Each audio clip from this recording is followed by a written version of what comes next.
Well, good evening, and we're glad you could join us for the CBS 58 News at 10 tonight. I'm Natalie Shepard. Jessa Brycebeck has the night off. Our top story, a $1.6 billion budget for Milwaukee Public Schools is now in place for next year. The MPS board overwhelmingly approved that budget tonight. AJ Bayatpour is live at the district's central office to explain the risk MPS is taking by shaking things up in this budget. AJ. Natalie, good evening. Superintendent Brenda Cassellius is making a gamble with this budget. She is betting the district will be able to hire hundreds of more teachers and teaching assistants while cutting positions like assistant principals and human resources workers. There are skeptics of this plan, and Cassellius heard them tonight. You should be ashamed. Anger in the auditorium after the MPS board approves a $1.6 billion budget for 2027. 8 ayes, 1 no. It passes overwhelmingly in an 8-to-1 vote. The budget increases the overall number of full-time positions by 574. Most of the new jobs are for teachers and teaching assistants.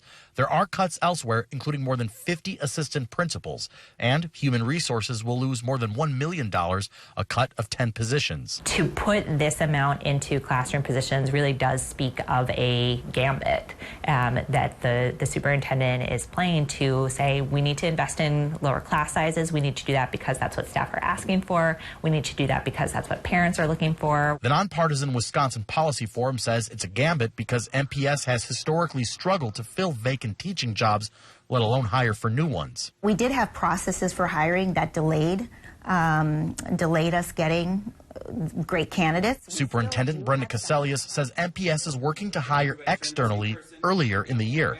She's banking on that paying off by next fall. They have a really aggressive campaign going this summer to be able to hire into all of those positions. It's been my goal since I got here to get a permanently licensed teacher in every single classroom, and that remains a top priority for me and for my team. Hey, ho, underfunding has got to go. The teachers union is unhappy, one, because this budget staggers their cost of living adjustment. Having it half in July, half in January would cause significant loss in income for our educators, especially the lower paid ones like paraprofessionals and child health care assistants. Analysts say one thing is certain: measuring MPS budgets against the district's results will never be cut and dry. Milwaukee gets a lot of money to educate its children from both its own taxpayers and from the state.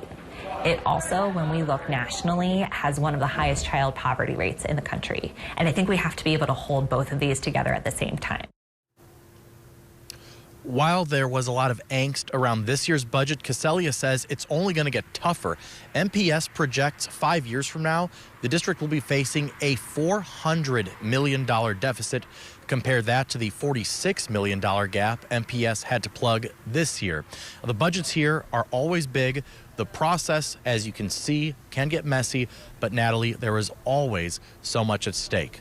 Let's go back to you in the studio. AJ Bayatpour leading us off tonight. Thank you so much for that live report.